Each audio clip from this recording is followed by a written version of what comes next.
Bien, continuemos con esta segunda parte. Nos habíamos quedado aquí. Entonces vamos a ver lo que es la definición de la anemia en sí. ¿La anemia qué es? Es la disminución de la masa de los glóbulos rojos, ¿no? Por debajo de un límite donde satisfaga las necesidades fisiológicas del organismo. ¿Qué quiere decir? O sea, el número, ¿no? O el tamaño, o la masa, o la cantidad de estos glóbulos rojos quedan insuficientes para satisfacer las necesidades del cuerpo. Entonces, nosotros tendríamos que medir cuánta cantidad hay de glóbulos rojos en todo el cuerpo. Sin embargo, esto es algo casi imposible de hacer. Entonces, ¿cómo podemos tratar de estimar esta masa? Lo hacemos de manera indirecta, mediante dos cosas. Mediante la hemoglobina o el hematocrito, que han demostrado ser subrogados de esta medida. Entonces, el hemoglobina y hematocrito nos dan indirectamente la masa de estos glóbulos rojos a nivel corporal. Entonces, de manera práctica se pueden utilizar como umbral diagnóstico, ¿ya? Para poder nosotros hacer eh, eh, un diagnóstico más preciso. Entonces, hay dos formas de usar. Hay ya valores de hemoglobina establecidos por la Organización Mundial de la Salud y que estos se van a ajustar de acuerdo a la altitud o la altura de, de los lugares, porque la hemoglobina se tiene que ajustar, ya que puede variar de persona a persona de acuerdo a cuánta presión de oxígeno está expuesto. Por ejemplo, alguien que viva a más de 5.000 metros de altura es diferente su nivel de hemoglobina que está menos de a que vive a nivel del mar, ¿no?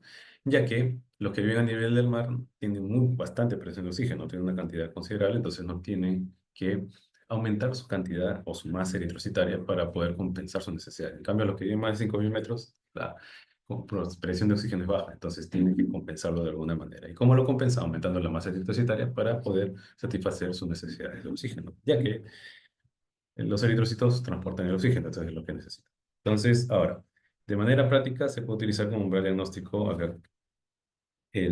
también eh, hacer percentiles. Entonces, hay tablas de percentiles donde están de acuerdo a la edad, la raza, el sexo. Y si este niño o esta persona está al menos del percentil 5, ¿no? Para todas estas características de edad, raza y sexo, entonces podríamos decir que está en anemia. Pero de manera práctica podemos utilizar lo demás, ¿no?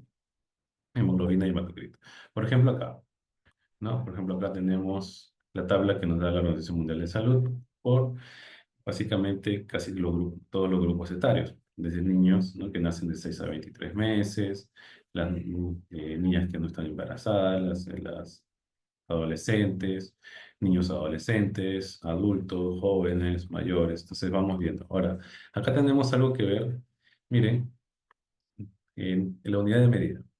Muchos van a decir, ¿por qué? Estoy en el Perú y veo mi hemograma y me sale que tengo 13 hemoglobina, tengo 9,5, tengo 14 hemoglobina, pero veo la tabla que dice 10 puntos, es decir, 10, dice 105, 120, 110. Entonces, ¿cómo es? ¿No? Entonces, una persona normal diría. Entonces, aquí lo que pasa es que simplemente las unidades de medidas son distintas. ¿Por qué? Porque acá la Organización Mundial de la Salud utiliza gramos por litros. Acá en Perú nosotros utilizamos como unidad de medida gramos por decilitro. Entonces, lo que tenemos que hacer es convertirlo. ¿Y cómo lo convertimos? Dividimos, por ejemplo, 120 entre 10. Si lo dividimos entre 10, ¿cuánto nos sale? 12, ¿no? ¿Cuánto tengo? 12 hemoglobina en gramos por decilitro, ¿no? Entonces, por ejemplo, al que tiene 80, ¿cuánto tiene hemoglobina en el Perú? El que en el Perú tendría 8 de hemoglobina, porque 80 entre 10, ¿cuánto es? 8, ¿no? Entonces, esa es la explicación. Entonces, acá tenemos para decir cuándo tienen anemia, no tienen anemia, por ejemplo, anemia leve, moderada y grave, a partir de cuánto, ¿no? Más o menos. Y esto es lo que nos interesa, la altitud, ¿no? A nivel de metros sobre el nivel del mar. Por ejemplo, ajustes con el de hemoglobina, concentración de hemoglobina, por ejemplo. Eh, Aquí tenemos, ah, por ejemplo, los que están de entre 1 a, a 500 metros sobre el nivel del mar, que es la primera fila de la tablita. Aquí nosotros no tenemos que ajustar, no tenemos que corregir la hemoglobina. Ahora, si nosotros vemos, la corrección está de 4, 8 y llega hasta 33, ¿no? Ahora, esta corrección está en gramos por litros. Recordemos que en Perú usamos gramos por decilitro, entonces hay que convertirlo, hay que dividirlo entre 10. Entonces, si yo tengo a un paciente que vive entre 500 a 1000 metros sobre el nivel del mar, este 4 hay que dividirlo entre 10. ¿Cuánto sería? 0,4. Y ese 0,4 hay que restarle al nivel de hemoglobina que tiene. Por ejemplo, supongamos que tiene 13 de hemoglobina y vive a esta altura. Entonces, 13 de hemoglobina le resto 0,4. ¿Cuánto tiene? 12,6, ¿no? Y si es varón, estaría anémico. Entonces, como ven, vamos corrigiendo igualmente, ¿no? Y los que viven más de 5.000 metros, o casi 5.000 metros, ¿no? Por ejemplo, 4.500 a 5.000 metros. 33 entre 10, ¿cuánto es? 3,3. Entonces, supongamos que ese paciente tenga 13 de hemoglobina. Entonces, uno diría, no, no está anémico, está normal. Pero cuando nosotros corregimos, hay que restarle este 3,3. O sea, sería 13 menos 3,3. ¿Cuánto sería? Sería 9,7. ¿No? Y acá vamos a hacer un ejemplo práctico. Por ejemplo, los ajustes de las cantidades que se restan en el nivel observado de hemoglobina en un individuo o que suma un punto de corte definido. Ya. Entonces, por ejemplo, un varón que vive a 2.000 metros, está acá, como ya habíamos visto un ejemplo, un poco bajo, tiene una hemoglobina de 160. Entonces, ¿cómo vamos a ajustarlo? Recuerden, 2.000 metros, ¿cuánto es? 14. Entonces, tenemos que restarle 14. Entonces, 16 menos 14, ¿cuánto es? Esta es otra forma. 16 menos 14, ¿cuánto es? 14,6. Ahora, ese 14,6 tenemos que dividirlo entre ¿qué? Entre 10. ¿Cuánto sería? 14,6. Entonces, 14,6 gramos por decilitro es que tiene ese paciente de hemoglobina. No está anémico, pero más o menos cómo se debe corregir. Entonces ya ustedes tendrán una idea de cómo se corrige los niveles de hemoglobina con esa actitud, con las aptitudes. Entonces, recomendaciones. ¿Cuál es el mejor método para poder medir la hemoglobina? Es el método que utilizan los equipos automatizados de hemograma. Los equipos automatizados de hemograma tenemos de varias calidades, de varias complejidades. No tenemos eh, de tercer estirpes, tenemos de 5 estirpes. Sin embargo, actualmente las mediciones han variado, ¿no? Ya antes se utilizaba cianuro, sí, o se utilizaban algunos compuestos químicos que eran tóxicos, ¿no? Tanto para el personal que lo procesaba, ¿no? Actualmente eso ya ha cambiado, ya no se usan estos. Y también se conserva la precisión, ¿no? En cuanto a la medición de la hemoglobina, ¿no? Entonces, hay otra forma de utilizarlo usando un reactivo, ¿no? Pero a veces algunos lo calculan a partir del nivel de hematocrito, que es básicamente multiplicando el hematocrito por 3, dividiendo el hematocrito entre 3,3, ¿no? Que más o menos nos da la relación de hemoglobina hematocrito, porque la relación entre hemoglobina y hematocrito es de 1 a 3, ¿no? Pero siendo más exacto es de 3,2, 3,3. Entonces, algunos hacen eso, otros usan reactivos, pero para evitar esos problemas, que ya he sido testigo de que a veces los hemogramas manuales no son muy exactos. Ya he tenido pacientes que han venido con 9 hemoglobina, pero cuando les he tomado el hemograma automatizado, estaban normales. ¿Por qué? Porque al examen clínico no tenían ninguna manifestación de anemia. Entonces, es preferible usar un hemograma automatizado, exigir que se lo puedan eh, tomar en un buen lugar, ¿no? Que tenga las garantías, porque no todos, recuerden, no todos los laboratorios tienen la misma calidad, ¿no? Entonces, con, tratar de que sea en un lugar seguro, ¿no? Un lugar donde puedan hacer la medición de manera correcta, es lo ideal con respecto a los hemogramas automatizados. Muy bien, muy bien. Entonces, eso es lo ideal, y la OMS recomienda que se debe medir la hemoglobina mediante un método automatizado. Y, y acá ahí viene una pregunta, y una pregunta que siempre consultan algunos especialistas es, por ejemplo, yo tengo un paciente con una enfermedad crónica, o tiene una infección crónica, o tiene alteraciones crónicas. En estos pacientes yo debería corregir su nivel de hemoglobina. O sea, su nivel de hemoglobina no sería el nivel de hemoglobina que se reporta, por ejemplo, para personas normales, tendría que usar un valor más bajo. Aquí es no. No. No debe corregirse infecciones crónicas, inflamatorias, otras alteraciones o enfermedades crónicas, ¿no? La hemoglobina. ¿Por qué? Porque debe mantenerse en los niveles que se deben hacer, ¿no? Si bien hay puntos topes mínimos que hay que tener en cuenta. Por ejemplo, un paciente con infarto hay que tener más de 8 de hemoglobina. Entonces, no es el valor normal. Debería, deberíamos tener un rango, según la OMS refiere, un rango más alto, ¿no? Para decir establecer la normalidad de este grupo. En este caso, por ejemplo, en infecciones crónicas, inflamatorias, deberían considerarse los valores normales que se usan para todas las personas. Ahora, deberíamos corregirlo por la etnicidad, la raza, la genética o por algo adicional, los niveles de hemoglobina. Si bien existen tablas, la OMS recomienda que no, tampoco se debe corregir, pues. Entonces, debemos eh, tener en cuenta siempre la primera tabla que le presentaba. ¿Ya? Ahora, con respecto a la anemia por deficiencia de hierro, es la anemia carencial más frecuente por micronutrientes, ya en este caso por mineral.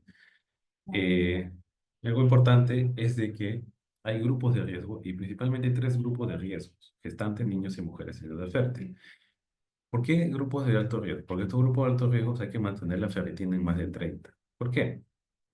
Porque estos grupos, estos niños, estos grupos poblacionales pueden hacer rápidamente deficiencia de hierro y anemia por deficiencia de hierro, porque de por sí ya las gestantes, por el crecimiento del feto, ¿no? Por su alto metabolismo, ya llevan a una deficiencia de hierro. Los niños, por su igual, el crecimiento también hace que consuman hierro. Entonces, eso también los puede llevar a anemia ferropénica rápidamente. La mujer en el fértil también, por las menstruaciones y el gasto ¿no? Entonces, el gasto de hierro que ellos hacen y las pérdidas que tienen. Entonces, eso también es muy, muy importante. Entonces, esos son tres grupos poblacionales más importantes, no son los únicos, pero son los grupos de riesgo más importantes que pueden hacer deficiencia de hierro, pero en ellos hay que llevarlos a tener una ferritina mayor de 30. Ya vamos a ver que la ferritina es básicamente un marcador que nos indica la cantidad de hierro corporal, ¿no? Y que actualmente se usa como un patrón de referencia para poder hacer el diagnóstico de esta enfermedad, ya que si nosotros tenemos un valor menos de 30, podemos decir que ese paciente tiene depletado la reserva de hierro, y si tiene anemia y deficiencia de hierro, que se traduce en anemia por deficiencia de hierro. Entonces, el patrón de oro es la ferritina sérica y es un método no invasivo porque antes el gol estándar o cómo se diagnosticaba previamente una anemia ferropénica era haciendo un aspirado de médula ósea. Entonces yo agarraba al paciente, lo aspiraba, coloreaba, ¿no? Para ver la hemosiderina, ¿no? De la médula ósea y veía cuánto tenía, ¿no? Entonces hacía la lectura de cuánto tenía y si tenías cero de concentración de hemosiderina decía que lo tenía. Nada, pues de ferritina, nada de hierro, entonces era una anemia ferropénica. En cambio, si tenía cuatro cruces, tenía bastante hierro. Entonces, lo importante acá, ¿cuál es? Lo importante aquí es de que la, eh, este método invasivo, aparte de los costos y del el impacto que tiene en el paciente, ya que a nadie le gustaría, o a pocas personas no les gustaría que entre con una aguja hasta el hueso y saque un poco de sangre, ¿no? Entonces, y en este caso médula ósea, ¿no? Entonces, eh, se optaron por otros métodos y uno que tuvo una alta sensibilidad y especificidad de 99% de especificidad y sensibilidad fue la ferritina sérica, ¿no? Entonces, es por eso que se postuló y se ha postulado como gol estándar y es actualmente lo que se usa, ¿no? Entonces, la anemia ferropénica tiene dos partes, está conformada por dos cosas, por ferropenia y por anemia. La anemia tiene síntomas y signos, sí, y la ferropenia también. ¿La ferropenia qué es? Que no tenga reservas de hierro en el cuerpo. Entonces, la deficiencia de hierro también tiene signos y síntomas. Entonces, eso es importante. Entonces, el concepto de deficiencia de hierro sin anemia es un concepto eh, no es nuevo, sin embargo, no se sabe la prevalencia y la frecuencia de este trastorno. ¿Por qué? Porque muchos pasan por alto. Si bien ya tienen signos y síntomas de deficiencia de hierro, eh, no le dan importancia. ¿Por qué? Porque se toma un hemograma y está normal, entonces ya, puede ser cansancio, puede ser algo adicional. Pero no es eso, puede ser porque tiene deficiencia de hierro. Entonces, este es un concepto que tenemos que tener en cuenta y que muchas veces está relacionado con síntomas que los pacientes pueden tener. Por ejemplo, la anemia ferropénica tiene tres fases, fase uno, fase 2, fase 3. La fase uno es cuando el hierro almacenado comienza a disminuir. La fase 2, el hierro sérico ya ha disminuido y no tiene signos y síntomas. El paciente está normal, ¿no? O tiene algunas cosas. Y la fase 3 es cuando ya está la anemia ferropénica. O sea, ya el paciente tiene toda esa manifestación de síntomas, ¿no? Tanto de la ferropenia como de la anemia. Ahora, ¿qué es lo que pasa? Es que la malnutrición generalmente está asociada a una malnutrición, sobre todo en niños. Y esta malnutrición produce varias cosas. Por ejemplo, produce problemas de aprendizaje, problemas de retención y memoria, retraso en el crecimiento lineal. O sea, el niño no, de lo que debe crecer para una línea recta hacia arriba, va a ser va a llegar a un punto y se va a mantener en ese punto, o sea, no va a crecer. Ahora, aumento de riesgo, se va a enfermar a cada rato. Eso también es importante. ¿Por qué? Porque el déficit de hierro también puede, y la malnutrición, llevar a que el paciente pueda enfermarse, ¿no? Inclusive algunos llevar hasta enfermedades crónicas o llevarnos, sino exacerbar enfermedades crónicas que a veces solo niños tienen, ¿no? Entonces también es importante. Ahora, aumenta la morbilidad y la mortalidad también, ya que es un niño un poco más débil, menos resistente a los problemas, a las infecciones, a todo lo demás, entonces puede también exacerbar algunas cosas. Y bueno, el desarrollo motor también, ¿no? Entonces el niño va a tener dificultades para actividades físicas, ¿no? Va a estar limitado, entonces también. Entonces, la anemia por deficiencia de hierro, ¿no? Puede producirnos eh, lo que tenemos acá. Problemas de aprendizaje, baja estatura para la edad, afecta el desempeño laboral, no rinden en el trabajo, se enferman, eh, tienen enfermedades como diabetes, hipertensión y menor desarrollo económico del país. Ahora, la desnutrición es un ciclo, ¿ya? Y este es el ciclo, también podemos decir, el ciclo de la deficiencia de hierro. ¿Por qué? Por ejemplo, tenemos una mujer que está desnutrida y sale embarazada. El embarazo la va a desnutrir más si es que no recibe los nutrientes que ella necesita, y sobre todo el hierro. Entonces, esta mujer va a tener hierro bajo. Entonces, el niño cuando esté creciendo no va a tener hierro para formar sus glóbulos rojos o va a jalar el poco hierro que la mujer tiene. Entonces, a pesar de eso, el niño va a crecer con bajo peso, una baja talla.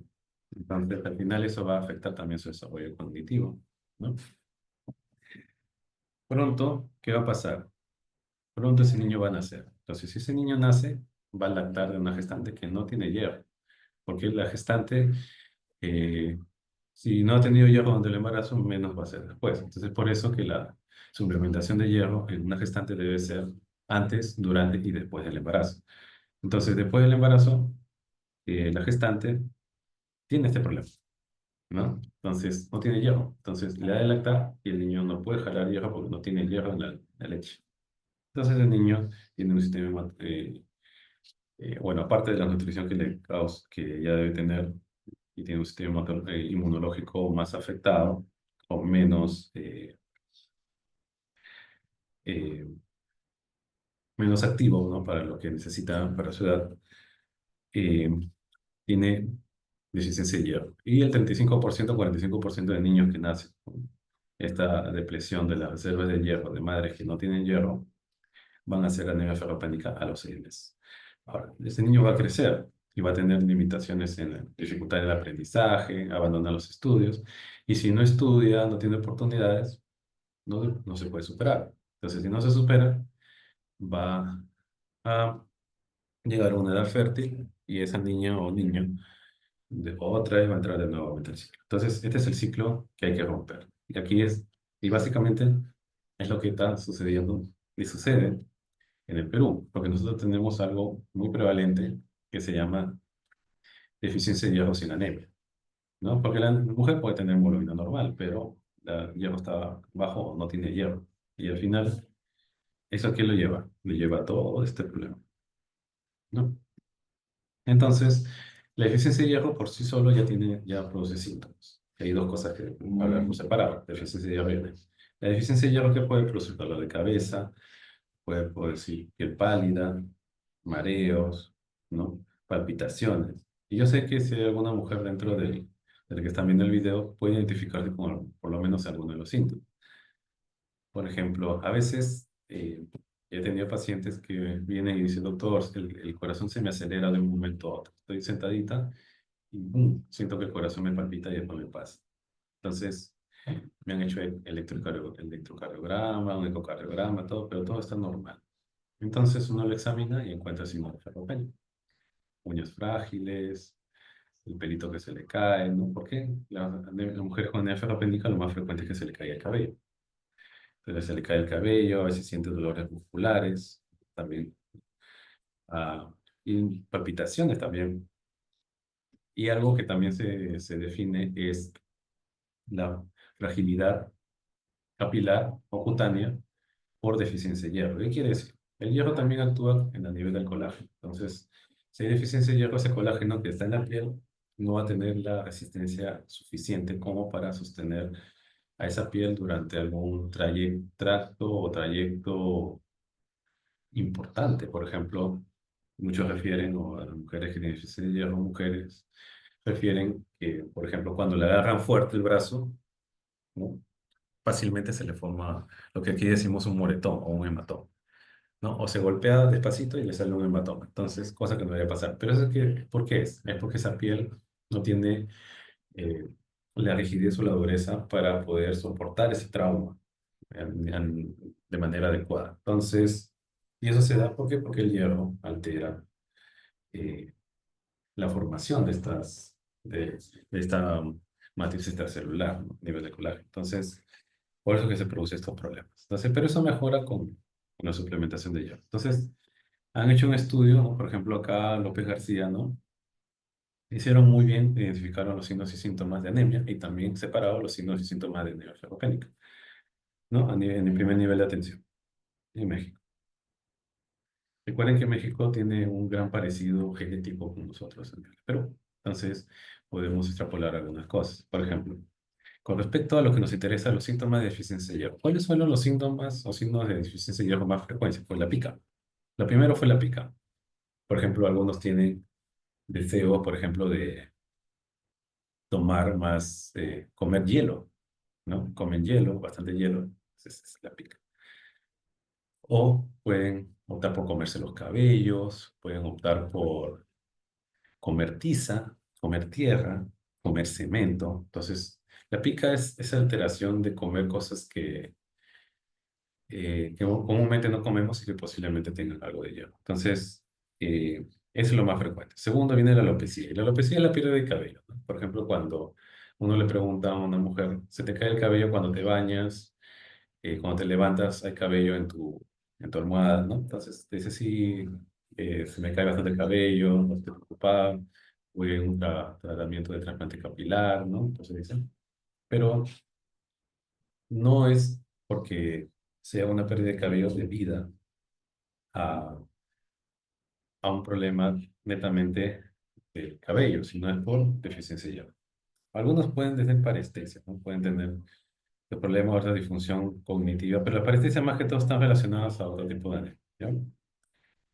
Raramente he visto parestesias por deficiencia de hierro, no he visto, pero acá refieren que hay una parte que sí. Ahora, ¿otras cuáles son? Por ejemplo, la glositis atrófica, la ecoloeniquia, que es la más frecuente, la estomatitis angular, y también el síndrome de piernas inquietas. Eso casi no lo he visto tampoco, pero es lo más infrecuente. Entonces, lo más frecuente, ¿cuál es? Que ustedes vean la pica, la alopecia, ¿no? Y, y si ustedes preguntan, yo también que he visto frecuentemente es las alteraciones, ¿no? De las palpitaciones y eh, también he visto eh, la fragilidad capilar, ¿ya? Ahora, con respecto a signos y síntomas, tenemos la fatiga, palidez, todo eso, pero esos son síntomas netamente de anemia, ¿ya? Yo he visto en personas sin deficiencia de hierro, no, sin anemia, o sea, con deficiencia de hierro, pero sin anemia, tener esos problemas del corazón y los otros, ¿ya? Entonces es importante.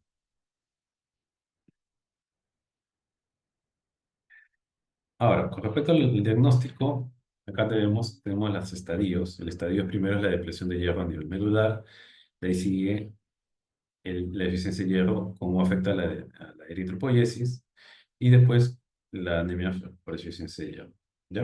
Entonces, nosotros consumimos aproximadamente entre 1 a 2 miligramos por día a nivel de los enterocitos, que al final se transporta a los compartimientos, ¿no? Entre la circulación, según a la transferrina, ¿no? Y la transferrina lo transporta a donde debe de ir, ¿no? A la médula ósea, a los hepatocitos, o al sistema macrófago reticular endotelial. Y acá donde se guarda, en algunas formas. En este caso, pues, tenemos lo que es la ferritina.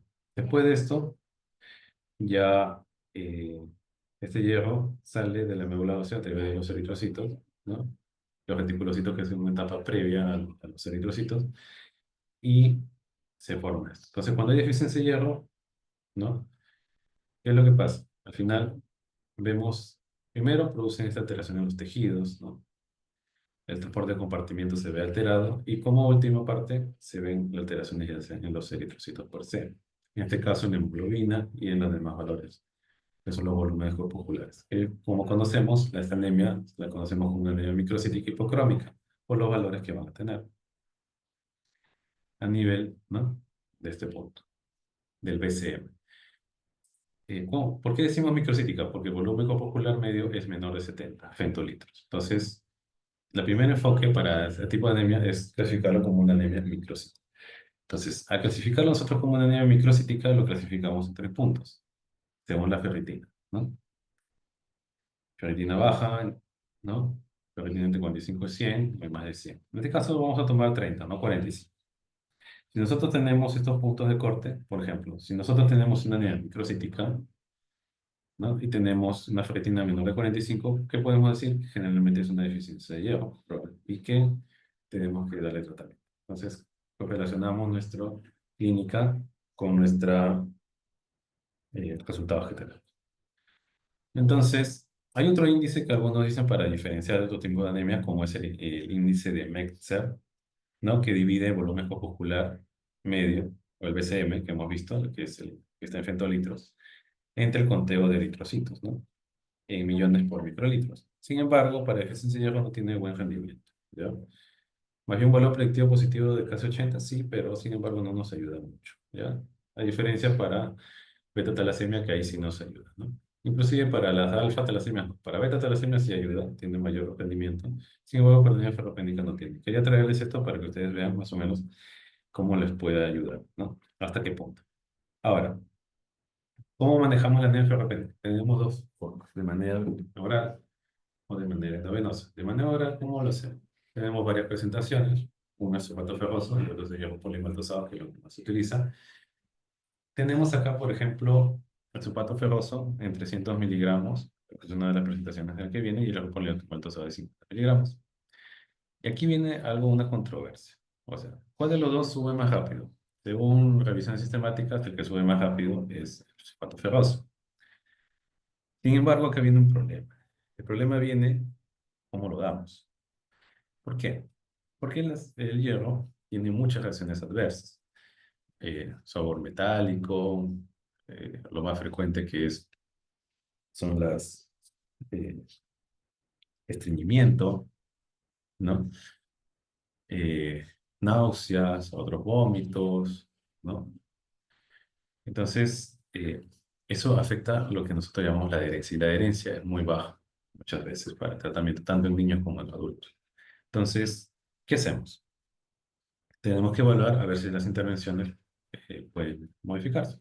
Entonces, se hizo primero, con respecto al sulfato ferroso, se dice que el hierro tiene que tomarse con vitamina C, con cítricos para aumentar su absorción. Sin embargo, ¿qué es lo que pasaba? Se han hecho ensayos clínicos para evaluar si realmente esto es cierto. Por ejemplo, en el año 2020 se hizo un ensayo clínico, ¿no? Que son los estudios de mayor calidad o de mejor calidad para demostrar, o es el gol estándar para demostrar la seguridad y eficacia de las intervenciones. Entonces, ¿qué hemos visto? ¿Qué se encontró? Se trató de comparar, ¿no? Aquellos pacientes que tenían, se suplementaban con hierro, que usaban vitamina C, y otros que no se suplementaban. Entonces, lo que sí fue una limitación fue el que fue abierto, ya que no se podía, la vitamina C no se podía eh, cegar, ¿no? No se podía cegar la vitamina C, y por lo tanto era imposible hacer un cegamiento y hacerlo, ¿no? Eh, ¿no? Y con ello Tampoco se usó placebo porque el placebo se debe usar en ciertas situaciones específicas, no en todos los estudios. Entonces eso fue lo que se hizo. Entonces se escribieron o se enrolaron a pacientes con diagnóstico de anemia por deficiencia de hierro, ¿no? Y se randomizaron, ¿no? En grupos que recibían hierro con plus con vitamina C y otro hierro sin plus de vitamina C. Entonces compararon, ¿no? Los dos grupos, ¿no? En este caso ¿no? Hasta los 3 meses. ¿Y qué encontraron? Encontraron que no hubo diferencias. Entonces, miren, por ejemplo, acá. Nosotros vemos esa tablita y aquí vemos el grupo. Esas son las diferencias entre grupos. Son las diferencias que vamos a ver. Y lo que nos interesa son los intervalos de confianza. ¿Por qué? Porque el intervalo de confianza que está acá no debe tener el cero, porque va de menos 0,03 hasta 0,35. Entonces, ¿qué quiere decir? Va de menos a más. Entonces, entre menos a más hay un cero. Y eso no debe pasar. ¿Por qué? Porque si pasa eso, quiere decir que en alguna de las submuestras que se puedan tener, ¿no? No hay ninguna diferencia entre los dos grupos. Entonces, eh, acá que vemos que todo, básicamente, no hay. No hay, ¿no? Miren, o sea, todos cogen el intervalo de confianza, todos tienen el cero incluido dentro de este intervalo, ¿no? Va de menos 0,03 a 0,35. Entonces el cero está dentro de acá. Abajo está el cero, abajo está el cero, abajo está el cero, ¿no? Todo. Entonces, hasta acá. Entonces, ¿qué quiere decir? Que no hay, ¿no? No tenemos diferencias significativas o estadísticamente significativas. Si nosotros vemos a la segunda semana, a la cuarta semana, sexta semana, octava semana, cómo han sido estas diferencias, ¿no? Vemos que son casi iguales los niveles, ¿no? Que hay en cada uno, ¿no? ¿No? Si la media, por ejemplo, ¿no? De los cambios de hemoglobina han sido similares. Y si sacamos una diferencia, tampoco hay diferencia, ¿no? Igual, en el porcentaje de reticulocitos, que es básicamente nuestra mejor medida para poder ver la respuesta del tratamiento. Recuerda, la mejor medición para poder evaluar la respuesta al tratamiento de una anemia son los reticulocitos, ¿ya? En este caso, tampoco hay diferencias en los reticulocitos. Entonces, ¿qué quiere decir? Que aparentemente no usar vitamina C y no utilizarla son equivalentes, ¿no? Pueden ser equivalentes. Entonces, la limitación es que han utilizado ellos eh, tabletas de vitamina C, ¿no? Sin embargo, no se ha visto con respecto a los jugos, ¿no? No se ha comparado. Entonces, lo importante es ver algo más general, ¿no? Y ver si es que todos los estudios que existen en el mundo pueden corroborar ese resultado que hemos visto. Entonces, para eso existen las revisiones sistemáticas con metaanálisis que nos permiten sintetizar esa información con todos los estudios disponibles hasta la última fecha de uso. Entonces, si vemos acá nosotros, miren, por ejemplo acá, aquí hicieron la síntesis de información o la síntesis de evidencia con medidas estandarizadas, ¿no? Diferencia de medidas estandarizadas para poder hacer que todo sea igual, de la hemoglobina y la ferritina sérica. ¿Y qué vieron? De los que se intervinieron y los que no tuvieron vitamina C, que era la ascorbato.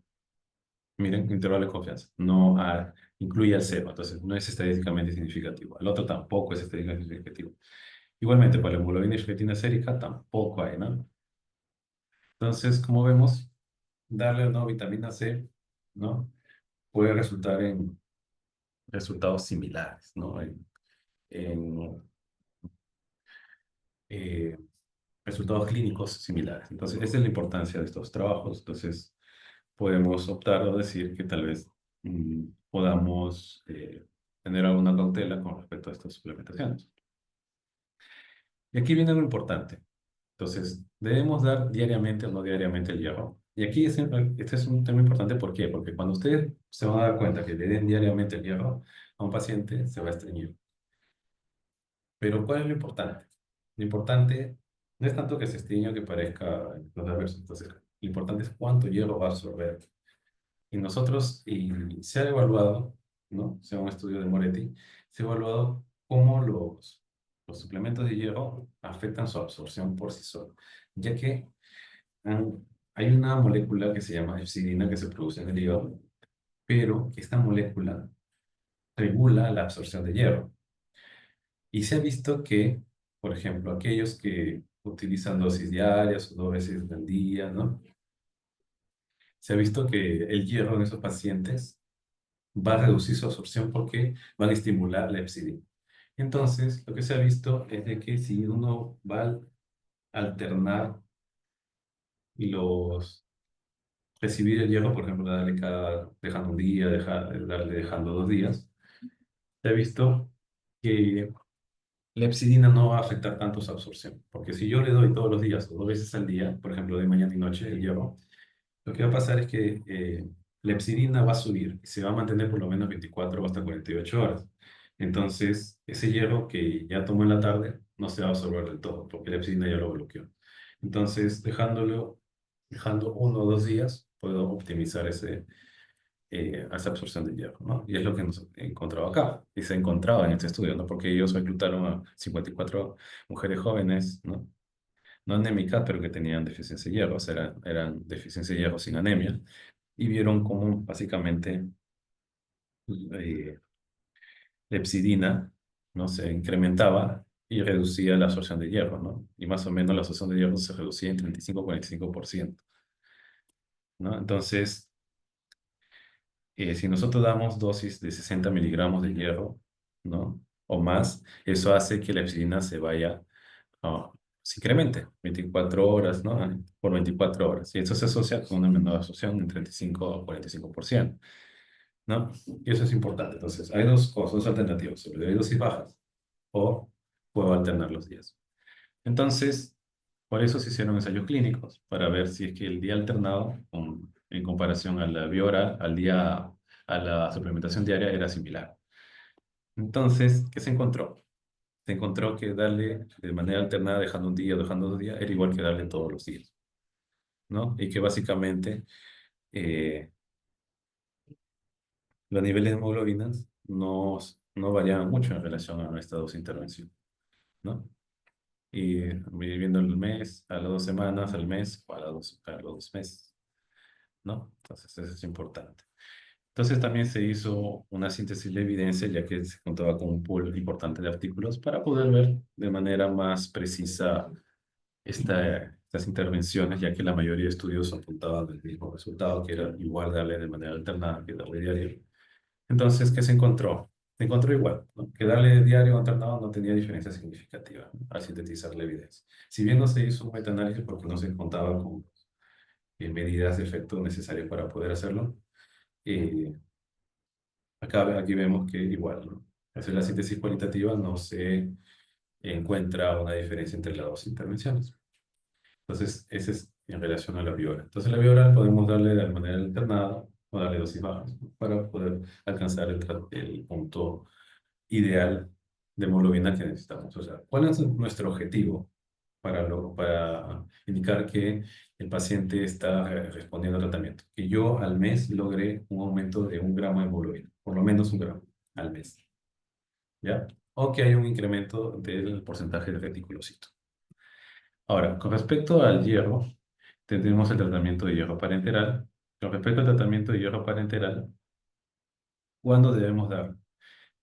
El hierro parenteral debemos darlo cuando uno no se tolera la ferroterapia oral, o sea, el paciente por nada del mundo tolera tomar hierro por algún problema médico que tenga. Otro es cuando hay una respuesta parcial o no responde a la terapia por vía oral, o sea, no responde a lo que estamos dando.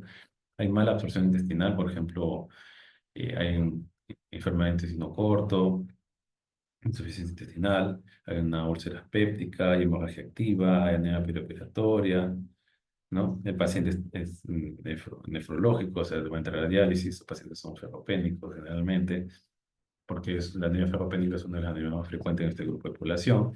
Otra de las anemias relacionadas al cáncer, ¿no? Entonces, en este caso es mejor optar por la vía endovenosa. Entonces, sin embargo, acá tenemos también para las gestantes. O sea, para la gestante, ¿cuándo debe recibir una gestante hierro? Y acá viene lo importante. Uno, cuando la hemoglobina es menor de 10. Otro, cuando se confirma la deficiencia de hierro, ¿no? Con una ferritina menor de 15, pero generalmente el hierro hay que darlo a partir del segundo trimestre, ¿ya? El primer trimestre el problema está en relación a las reacciones adversas que puede tener el hierro a nivel de este primer trimestre. Entonces, por eso se recomienda que a partir del segundo al tercero ya son edades gestacionales más seguras para poder iniciar el tratamiento con hierro, sea parenteral, sobre todo el hierro parenteral, ¿no? Eh, Otros son el fracaso del tratamiento con hierro en 14 días, ¿no? Recuerden que en 14 días tiene que subir por lo menos medio gramo de hemoglobina, ¿ya? Ahora, no hay hemoglobinopatía, no hay enfermedad hepática, no hay infección bacteriana, no sobrecarga de hierro conducido. Acá tenemos algo que se llama, por ejemplo, el hierro parenteral. Lo podemos dar de dos maneras, de manera fija o a través de una fórmula. A través de la fórmula lo podemos dar mediante la fórmula de Gansoni, que generalmente es como eh, individualizar el tratamiento de hierro, o sea, darle solamente lo que necesita. Y eso se calcula a partir de ir desde una hemoglobina que nosotros deseamos, por ejemplo, una hemoglobina objetivo, hasta una hemoglobina real, ¿no? Por ejemplo, yo quiero llevarla a 15 hemoglobina y tiene 10, entonces el resto y eso es la hemoglobina que quiero alcanzar.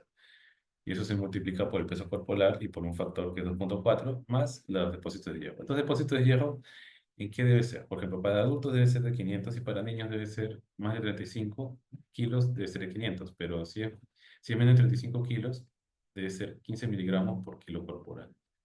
¿Ya? Ese es el ajuste en niños. Pero si es más de 35 kilos, para todos el depósito de hierro va a ser 500 miligramos. Por ejemplo, tenemos una mujer de 50 kilos con hemoglobina de 8 gramos. eh, Tiene más de 45 kilos, más de 35 kilos. Entonces, ¿qué necesito alcanzar? Necesito alcanzar por lo menos reservas de 500 miligramos. Y yo quiero llevarla de 8 gramos, quiero llevarla a 12 gramos de hemoglobina.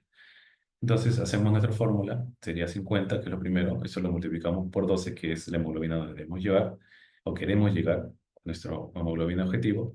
Le restamos 8 gramos, que es la hemoglobina que tiene ahora. Eso lo vamos a multiplicar por 2,4 y eso le vamos a sumar la reserva de hierro o el depósito de hierro que es 500. Entonces, más o menos le tenemos que dar 980 miligramos de hierro. ¿Ya? Entonces, podemos redondear a más o abajo. Pero en este caso, generalmente podemos redondear a más, a 1000. ¿Ya? Y no hay ningún problema. Tenemos a 1000, entonces tenemos que darle 1000 miligramos por vía parenteral. Hay dos formas de darle. Una es mediante hierro sacarato o sucrosa, que cada ampolla tiene 100 miligramos, o podemos darle mediante hierro carboximatosa, ¿no? Con hierro sacarato, generalmente pasamos dos ampollas en 250 y se lo pasamos 1 hora por cada 100 miligramos de hierro. Se pasa en 2 horas, ¿no?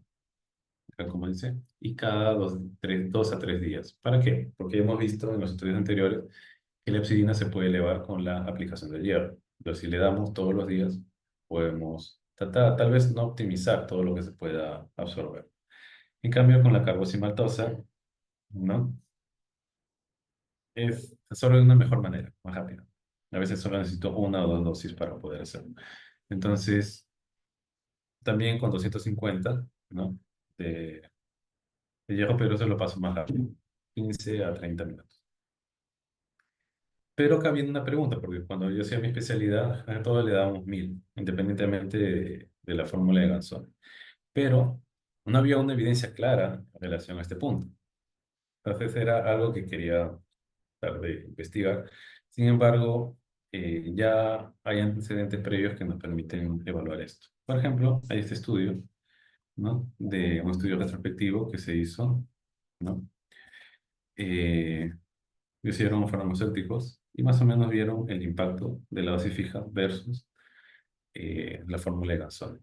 Al final, ¿qué encontraron? Si bien un estudio observacional no es como un ensayo clínico, y si nosotros vemos acá la tabla 1, vemos que las características son diferentes, por lo tanto no lo hace tan comparable entre todos los grupos. Vemos básicamente que el grupo de dosis bajas y en el grupo de Gansoni, ¿no? No hubo diferencias en relación, por ejemplo, a la media del cambio de ferritina, ¿no? Al medio del cambio de hemoglobina. Entonces, al final fue igual darle dosis fijas o utilizar Gansol. Sin embargo, es un cohorte, un estudio observacional, tiene que seguir investigándose para encontrar más evidencia y confirmar estas hipótesis y poder sintetizar después la información para tener estimados globales más precisos. Eh, Aquí encontramos un primer paso, una primera evidencia de las observaciones clínicas que teníamos cuando nosotros manejamos a los pacientes, o sea que no había diferencia. Entonces, esto es importante, entonces tal vez podamos intentar alguna práctica con estos resultados, pero sin embargo esto debe seguir evaluándose, ¿ya? Para poder nosotros seguir viendo estos temas. Entonces, ahora otro tema que es la deficiencia de hierro sin anemia. Para la deficiencia de hierro sin anemia es un tema importante porque actualmente la prevalencia no es conocida, pero yo asumo, por los casos que he visto y por una pequeña prueba que he hecho, ¿no? Con una pequeña muestra, que la prevalencia es más del 80% mujeres. Entonces, acá viene importante. ¿Y cuáles son las posibles causas? Las posibles causas primero es la dieta, ¿no? Por ejemplo, no se nutren bien, generalmente las mujeres, esto afecta más a que todo a mujeres, porque las mujeres generalmente están de aquí para allá, trabajan en un sitio, dos sitios, no comen bien. Algunas son veganas, entonces no consumen el hierro que necesitan. Otros, por ejemplo, usan gastritis, otros son, por ejemplo, entran a cirugía bariátrica. Los pacientes que entran a cirugía bariátrica tienen que tener una evaluación previa de las reservas de hierro, de ácido fólico y vitamina B12, ya que, recuerden que a nivel del estómago se producen unos factores intrínsecos, bueno, hay unos sobre el hierro, entonces acá afectan muchas cosas. Otro también pueden ser los sangrados que tienen, por ejemplo, en las menstruaciones, enfermedades inflamatorias, pérdidas crónicas, ¿no? De sangre, en este caso la menstruación en las mujeres, ¿no? Que es la causa más frecuente de deficiencia de hierro, ¿no? Y también el aumento de las necesidades, por ejemplo, los infantes, los niños, las mujeres gestantes, los atletas de élite que también tienen deficiencia de hierro, algunos. Por ser atletas de élite no quiere decir que no tengan deficiencia de hierro, pueden tenerlo. Y el embarazo. Entonces, para combatir esta enfermedad, la nutrición también es muy importante, por lo cual debemos consumir hierro en alimentos como vísceras, por ejemplo, el hígado, el corazón, el vaso, la sangrecita, en carnes, por ejemplo, el pollo, el pescado, el chancho, ¿no? La alpaca. Y en el pescado, sobre todo pescados negros, ya, por ejemplo, jurel, caballa, ¿no? La partecita negra del pescado, ese es rica en hierro. Las menestras, por ejemplo, habas, garbanzos, lentejas, frijoles, canarios, castilla, ¿no? Arvejón y la maca. Entonces hay que cuidar a las gestantes, hay que darle el hierro que necesitan para que ese niño no nazca con estos problemas. Entonces juntos podemos construir un mundo mejor o diferente para los niños y los niños son el futuro de este país. Muchas gracias.